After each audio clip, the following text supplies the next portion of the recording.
കൊല്ലം തേനി ദേശീയപാതയിൽ അപകടങ്ങൾ പതിവാവുകയാണ്. കഴിഞ്ഞ രാത്രിയിലുണ്ടായ വാഹനാപകടത്തിൽ യുവാവ് മരിച്ചു. ഒരാൾക്ക് ഗുരുതരമായി പരിക്കേറ്റു. ശൂർനാട് വടക്ക് പടിഞ്ഞാറ്റം കിഴക്ക് സ്വദേശി അഭിജിത്താണ് മരിച്ചത്. അരീക്കൽ കലുങ്കിന് സമീപമായിരുന്നു അപകടം. ശൂർനാട് വടക്ക് പാറക്കടവ് സ്വദേശി അജിത്തിനാണ് ഗുരുതരമായി പരിക്കേറ്റത്.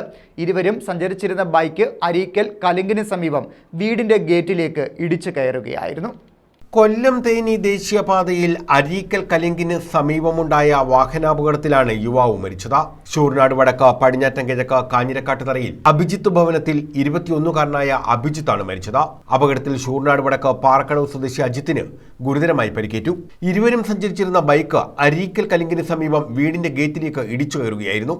ഇടിയുടെ ആഘാതത്തിൽ ഗേറ്റ്, മതിൽ, വീടിന് മുന്നിലെ പൂച്ചട്ടികൾ എന്നിവ തകർന്നു. ബൈക്കിനും കേടുപാടുകൾ സംഭവിച്ചു. ഇതേസമയം മറ്റൊരു വാഹനം ബൈക്കിൽ ഇടിച്ചതാണ് യുവാക്കൾ അപകടത്തിൽപ്പെടാൻ കാരണമെന്നും ചൂണ്ടിക്കാണിക്കപ്പെടുന്നു. ഈ വാഹനം കണ്ടെത്താനായിട്ടില്ല. ശൂർനാട് പോലീസിന്റെ നേതൃത്വത്തിൽ CCTV ദൃശ്യങ്ങൾ ഉൾപ്പെടെ പരിശോധിക്കുന്നുണ്ട്. അപകടത്തിൽപ്പെട്ട യുവാക്കളെ ശൂർനാട് പോലീസിന്റെ വാഹനത്തിലാണ് ശാസ്താംകോട്ട താലൂക്ക് ആശുപത്രിയിൽ എത്തിച്ചത്. തുടർന്ന് അഭിജിത്തിനെ തിരുവനന്തപുരം മെഡിക്കൽ കോളേജ് ആശുപത്രിയിലും അജിത്തിനെ കോട്ടയം മെഡിക്കൽ കോളേജ് ആശുപത്രിയിലും പ്രവേശിപ്പിച്ചു. News bureau, Sooranad.